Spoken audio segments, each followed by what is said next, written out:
என்னம்மா யோசிக்கிற? உங்க அப்பா என்ன பண்றாரு? இருக்காரா இல்லையா? எங்க அப்பா அழகம் பெருமாள் கிண்டி ஸ்டேஷன்ல இன்ஸ்பெக்டர் ஆஃப் போலீஸா இருக்காரு.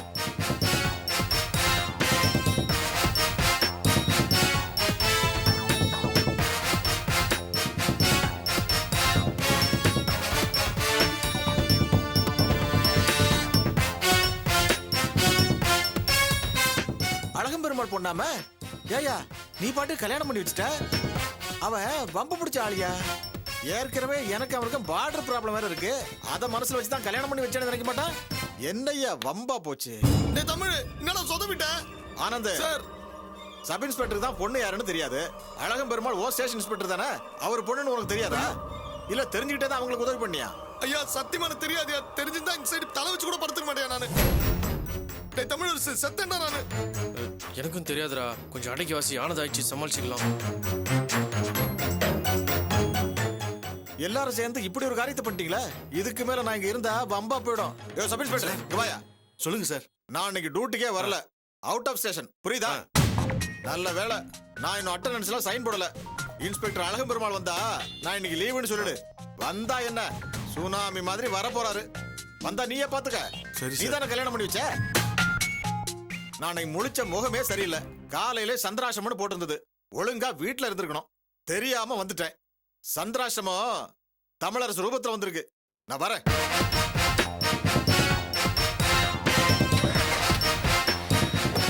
வண்டியடியா.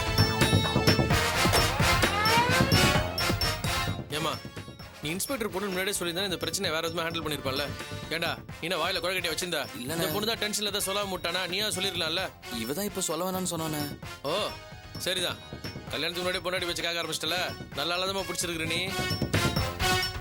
யானது இந்த ரமேஷ் பையங்க தானே உயிருக்கு ஆபத்து. நீ என்ன பண்ற? ஏதாவது ஊருக்கு 2 டிக்கெட் எடுத்து இவங்களை அமுச்சு வச்சிரு.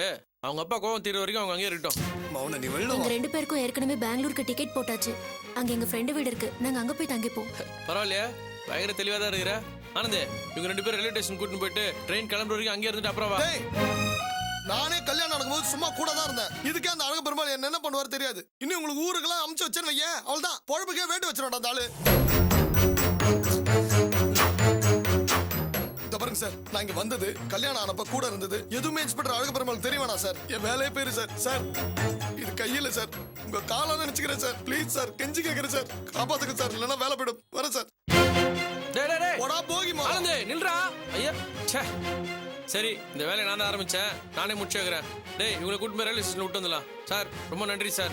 லைட்டா சிரமம் கொடுத்துட்டேன், மன்னிச்சிருங்க சார். லைட்டா சிரமம் கொடுக்கலப்பா. நீ செஞ்சிருக்கிற வேலைக்கு நாளைக்கு இந்த காக்கி சட்டையை மாட்ட முடியுமான்னு எனக்கு தெரியலையப்பா. சார் இதெல்லாம் புண்ணியம் சார். உன் புண்ணியம் எனக்கு தேவையில்லப்பா. இதோ பார், இந்த மாதிரி ஜோடிகளை கூப்பிட்டுக்கிட்டு இனிமே இந்த ஸ்டேஷன் பக்கமே நீ வரக்கூடாது. கிளம்பு கிளம்பு. சரி வாங்க போலாம். வாமா வா வாங்க.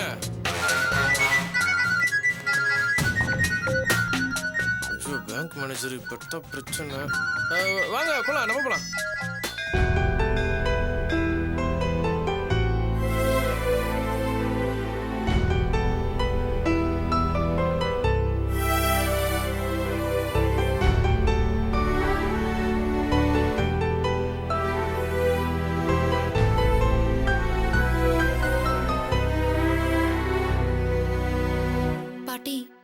தீபா வந்துருவாள். வந்துருவாம்மா.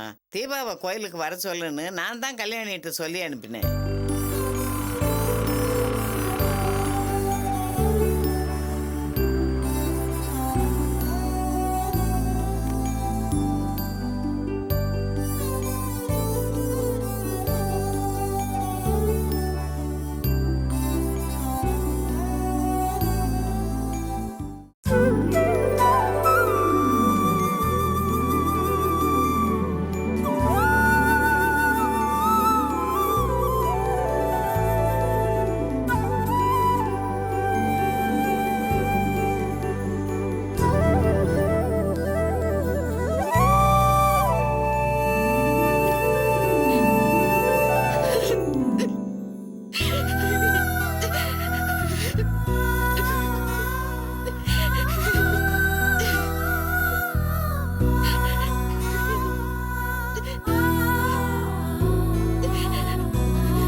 பதில் சொல்றேன்.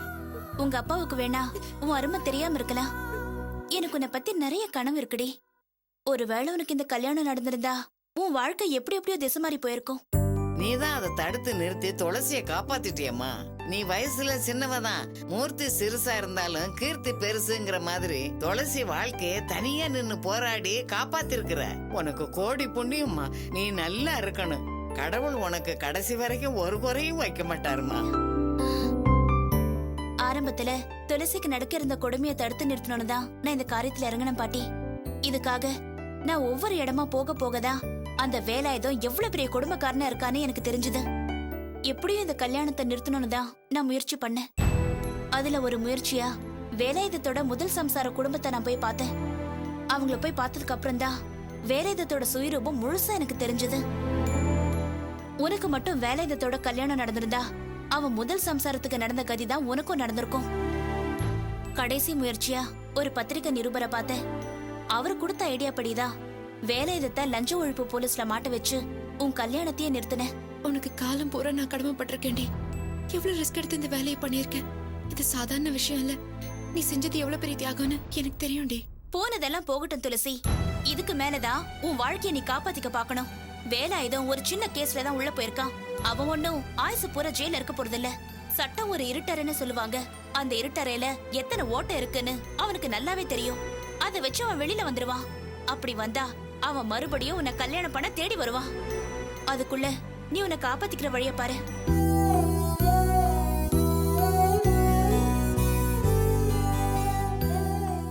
நீ ரொம்ப அழகா இருக்கடி. அதான் உன்னோட பிரச்சனையே. உன் அழகத்தான் எல்லாரும் பாக்குறாங்களே தவிர உனக்குன்னு ஒரு மனசு இருக்குன்னு யாருக்கும் தெரியல. உன் குடும்பத்துக்கு கூட நீ ஒரு அழகான பொருளா தான் தெரிஞ்சிருக்க. அதான் உன்னை ஒரு நல்ல விலைக்கு விற்க பார்த்தாங்க. உங்க அப்பா உன்னை வச்சு வியாபாரம் பண்ண பார்த்தாரு. வேலாயுதம் உன் அழகு அடையணும்னு பார்த்தா. அதனால வேலாயுதம் வெளியில வந்ததும் உன்னை கல்யாணம் பண்ணிக்க கண்டிப்பா வருவா. இந்த ஒரு தடவை என்னால காப்பாத்த முடிஞ்சது. இதுக்கு மேல என்னால உன்னை காப்பாத்த முடியுமான்னு தெரியல. நீ உடனே ஒரு முடிவுக்கு வரலன்னா இப்ப நான் எடுத்த எல்லா முயற்சியும் வீணா போயிடும். அதனாலதான் சொல்றேன், அந்த வீட்லயே கூண்டு கிளியா இல்லாம அந்த வீட்டை விட்டு வெளியில வரப்பாரு. காலம் பூரா எனக்கு நன்றி கடன் பட்டிருக்கேன்னு சொன்னியே, அத வார்த்தையில சொல்லாம எப்படியாவது உன் வாழ்க்கைய காப்பாத்திக்கோ. அதுதான் நீ எனக்கு செய்யற உண்மையான நன்றி கடன். உன் எதிர்காலத்தை பத்தி நீ என்ன முடிவு பண்ணிருக்க? நீ எதிர்காலத்தை பத்தி முடிவு பண்ற நிலைமையில நான் என்னைக்குமே இருந்தது இல்லையே. அந்த வாய்ப்பு எனக்கு எப்ப கிடைச்சது? நான் எந்த திசையில போகணும்னு கடவுள் தான் முடிவு பண்ணணும். அப்படி சொல்லாத துளசி. நீ எந்த திசையில போகணுங்கிறத நீ தான் முடிவு பண்ணணும். கொண்டு போய் சேர்க்கறது வேணா கடவுளோட வேலையா இருக்கலாம். கடவுளுக்கும் நிறைய வேலை இருக்கு. அவர் எத்தனை பிரச்சனை தான் கண்டுப்பாரு. அதனால உன் வாழ்க்கைய நீ தான் முடிவு பண்ணணும். பாட்டி, துளசி இனிமே என்ன பண்ண போறா? அவ எங்கம்மா? அவ அம்மாவால இவளுக்கு இப்படி ஒரு களங்கம் ஏற்பட்டுருச்சேன்னு அதையே நினைச்சுக்கிட்டு இருக்கா. யார் வாழ்க்கையில தான் களங்கம் இல்லைன்னு சொல்லு. உலகத்துல ஒவ்வொரு மனுஷனுக்கும் ஏதாவது களங்கம் இருக்கும். சில பேர் வெளியில காட்டுவாங்க, சில பேர் மனசுலயே வச்சுக்குவாங்க. எத்தனையோ ஆம்பளைங்க வீட்டு விட்டு ஓடி போயிருக்காங்க. அதை யாராவது கண்டுக்கிறாங்களா? ஒரு பொண்ணு ஓடினா அததான் பெருசா பேசுறாங்க. உங்க அம்மா ஓடி போனதுக்கும் உனக்கும் எந்த சம்பந்தமும் இல்ல. அதையே நீ ஒரு களங்கமா நினைச்சுக்கிட்டு இருக்க. மனசுல இருக்கிறத தொடச்சு போட்டுட்டு முதல்ல வாழ்ற வழிய பாரு. நான் ஒரு முடிவுக்கு வந்திருக்கேன் துளசி. வர்ற வெள்ளிக்கிழமை பேங்க்காரங்க எல்லாரும் சேர்ந்து லோன் மேள நடத்த போறாங்களா. அதுல எஜுகேஷன் லோன் கூட தராங்களா. அங்க போய் ட்ரை பண்ணி பார்க்கலாம்னு நினைக்கிறேன். என் மார்க்குக்கு மேற்கொண்டு படிக்க லோன் தரேன்னு சொல்றாங்க. நான் வாங்கின மார்க்குக்கே கிடைக்குதுன்னா உன் மார்க்குக்கு கண்டிப்பா கிடைக்கும். அன்னைக்கு நீ பாட்டி கூட இதே கோயிலுக்கு வா. நான் வந்து உன்னை கூட்டிட்டு போறேன். படிப்புதான் துளசி நம்மள காப்பாத்தும். நம்மள மாதிரி நடுத்தர குடும்பத்து பொண்ணுங்க எப்படியாவது படிச்சிடணும். நம்ம படிப்புதான் வாழ்க்கை முழுக்க நம்மள காப்பாத்தும். நீயும் என் கூட வா. நம்ம 2 பேரும் சேர்ந்து ட்ரை பண்ணி பார்க்கலாம். உங்க அப்பா உன்னை படிக்க வைக்கணும்னு நினைக்க கூட இல்ல. அவர் முன்னாடி நீ படிச்சு பெரிய ஆளா வந்து காட்டணும். உன்னை பெரிய அந்தஸ்துல வச்சு பார்க்கணும்னு நான் ஆசைப்படுறேன் துளசி. வெள்ளிக்கிழமை அன்னைக்கு சஷ்டிமா, நீங்க 2 பேரும் போய் வேலையை முடிச்சிட்டு வந்துருங்க. நான் துளசிய கூட்டிக்கிட்டு இங்க வந்துடுறேன். ஆமா துளசி, பாட்டி சொல்ற மாதிரி நீங்க வந்துரு. அன்னைக்கு நம்ம 2 பேரும் லோன் மேளவுக்கு போய் நம்ம படிக்க ஏதாவது வழி இருக்கான்னு பாப்போம். அப்பா விடுவாருன்னு தெரியலையே பாட்டி. அவன் விடலைன்னா என்னம்மா, நீ ஏன் இன்னும் அவனை கட்டி அழுதுகிட்டு இருக்க? அவன் தான் அந்த வீட்டை வேலாயத்துக்கிட்ட அடமானம் வச்சு மேற்கொண்டு 5 லட்சம் ரூபாய் கடன்லயே இருக்கான். அவன் நல்லா இருக்கும் போதே உன்னை நினைச்சு கூட பார்க்கல. இதுக்கு மேலதான் அவன் உன்னை படிக்க வைக்க போறானா? இன்னும் அவனை நம்பிக்கிட்டு இருக்காம தீபா சொன்ன வழிய பாரு. தீபா, இவ கிடக்குறா. இவ்வளவு நடந்தும் இவ அப்பனையே இன்னும் பெருசா நினைச்சுக்கிட்டு இருக்கா. சஷ்டி அன்னைக்கு இவளை கூட்டிக்கிட்டு இங்க வரேன். எப்படியாவது இவளை படிக்க வைக்கிற வழிய பாருமா. துளசி, நாம சுமக்கிற நம்பிக்கை நாம கீழே விழும் போது அது நம்மள சுமக்கும்னு சொல்லுவாங்க. அதனால இதுக்கு மேல பயப்படுறது, கோழத்தனமா வாழ்றது இதெல்லாம் விட்டுட்டு முதல்ல உனக்குள்ள ஒரு நம்பிக்கையை ஏற்படுத்திக்க. அதுக்கப்புறம் பாரு, உன் வாழ்க்கையில ஒவ்வொரு கதவா திறக்க ஆரம்பிக்கும்.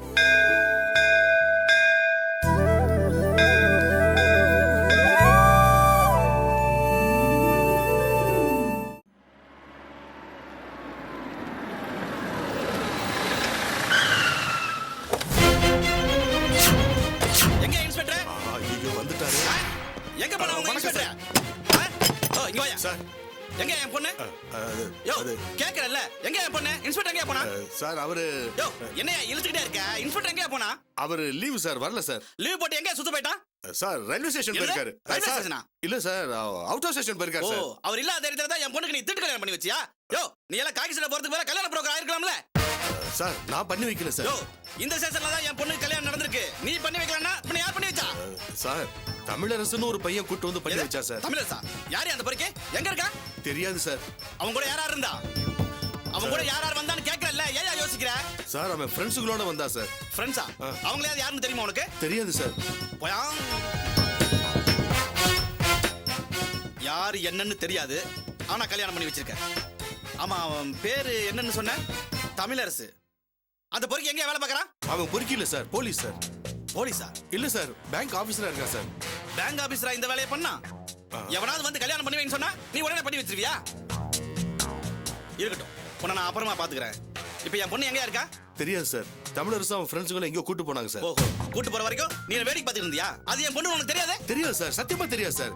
தெரிஞ்சுதான் உங்களுக்கு உடனே நான் ஃபோன் பண்ணிருப்பேன் சார். ஆமா, அவனுங்க எங்க கூட்டிட்டு போனானுங்க? தெரியல சார்.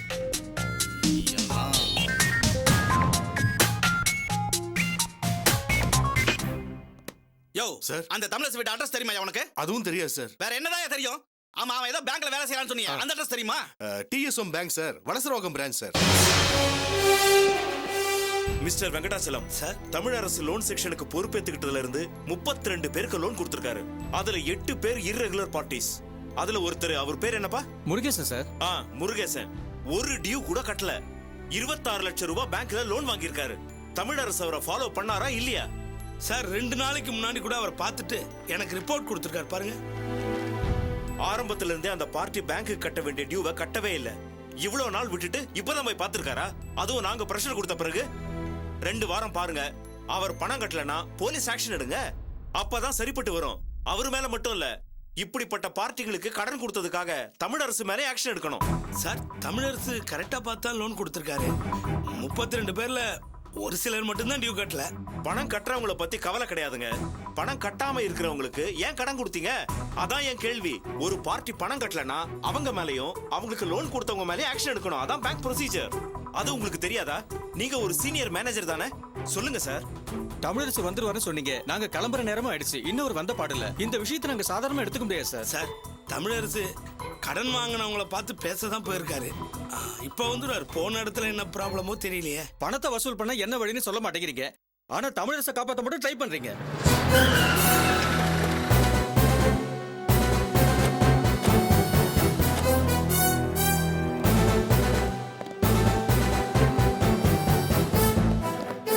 யார் இங்க தமிழரசா? ஏய், நீ தமிழரசா? ஏய், நீ தமிழரசா? யோ, கேக்குறல்ல, இங்க யார் தமிழரசா? சார், பேங்க் கவர்ல ஏன் சார் இப்படி அநாகரிகமா நடந்துக்கிறீங்க? உங்களுக்கு இப்ப என்ன வேணும்? யோ, தமிழரசுங்கிறது இங்க யாரியா? கேக்குறல்ல, இங்க யார் தமிழரசா? ஏய், சொல்ல மாட்டீங்க? தமிழரசு யாருன்னு கேக்குறல்ல? இன்னும் அவர் வரல சார் டியூட்டிக்கு. ஊர்ல இருக்கிற பொண்ணுங்களுக்கு எல்லாம் கல்யாணம் பண்ணா அவனுக்கு ஜானகிராமன் இருக்கு. சார், இங்க என்ன பிரச்சனை? என்னன்னு தெரியல சார். தமிழரசு தேடி போலீஸ் வந்திருக்காங்க. என்ன சார் ப்ராப்ளம்? நீ யாரியா? நான் தான் இந்த பிரான்ச் மேனேஜர். ஓ, நீங்க தான் இந்த பிரான்ச் மேனேஜரா? Yes. தமிழரசு இங்க என்ன வேலை செய்யறான்? இங்க ஆபீசரா இருந்தாரு. கொஞ்ச நாள் முன்னாடி தான் லோன் செக்ஷனுக்கு ஆபீசரா ப்ரொமோட் ஆனாரு. அந்த பொறுக்கிக்கெல்லாம் யார் சார் வேலை போட்டு கொடுத்தது? சார் உங்களுக்கு என்ன வேணும்னு சொல்லுங்க. என் பொண்ணு வேணும் சார், என் பொண்ணு வேணும். உங்களால கொடுக்க முடியுமா? என் பொண்ணை யாருக்கும் தெரியாம கூட்டிட்டு போய் திருட்டு கல்யாணம் பண்ணி வச்சிருக்கான் அந்த தமிழரசு.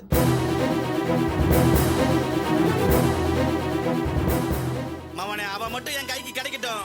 நாளைக்கே அவனுக்கு பால்தான். யோ, அவன் வீடு எங்கயா இருக்கு? சொல்லுங்க சார், அவன் வீட்டு அட்ரஸ் கொடுங்க. சார் என்ன நடந்ததுன்னு எங்களுக்கு தெரியாது. தமிழரசு வந்தோன்னு உங்களை வந்து பார்க்க சார், அவன் வந்து என்ன பாக்குறதெல்லாம் அப்புறம். நான் அவனை பார்க்கணும். அதுவும் இப்பவே பார்க்கணும். அட்ரஸ் கொடுங்க. சார் எதுவா இருந்தாலும் அப்புறம் பேசிப்போம், இப்ப வேண்டாம். தமிழரசு வந்தோன்னு உங்களை வந்து கட்டாயமா பார்க்க சொல்றேன். என்ன சார், எங்கிட்டயே பஞ்சாயத்து பேசி பாக்குறீங்களா? அவன் அட்ரஸ் கொடுக்க முடியுமா முடியாதா? உங்க வீட்டு பண்ண தூக்கிட்டு போனா நீங்க சும்மா இருப்பீங்களா சார்? அவன் அட்ரஸ் கொடுங்க. மிஸ்டர் வெங்கடாச்சலம், பேங்க் பிரச்சனையா இருந்தா நம்ம தலையிடலாம். இது அவருடைய பர்சனல் ப்ராப்ளம். அவருடைய அட்ரஸை கொடுங்க. மிஸ்டர் ஜானகிராமன் சார் நம்ம ரெக்கார்டை பார்த்து தமிழரசோட வீட்டு அட்ரஸை கொடுத்துருங்க. சரிங்க சார்.